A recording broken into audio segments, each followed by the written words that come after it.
Les gens sont tabous, il y a beaucoup de gens qui sont fatigués, il y a beaucoup de gens qui sont un peu sur le choc, donc on a du mal à mobiliser certaines personnes.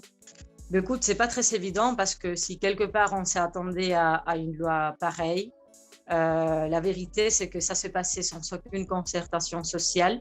Il propose de mettre en suspension tous les professionnels de la santé qui ne sont pas vaccinés complètement.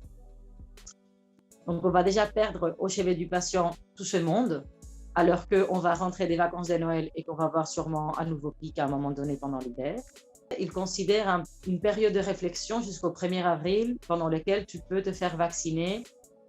Et si tu ne le fais pas, on va suspendre ta capacité de travailler en retirant ton visa. On demande surtout du personnel en suffisance pour garantir les soins de qualité et des conditions de travail tenables, parce que c'est ça en fait le problème. Eux, ils disent qu'ils s'essayent avec ce projet de loi de garantir que le personnel peut être pris en charge parce qu'on ne va pas le contaminer à l'hôpital et que le même personnel ne va pas être contaminé, alors que ça, c'est pointé du doigt un certain qui n'est pas coupable de l'échec de ces systèmes de santé.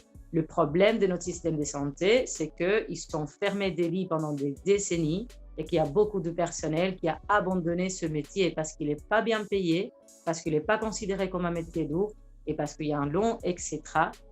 Et c'est ça le problème.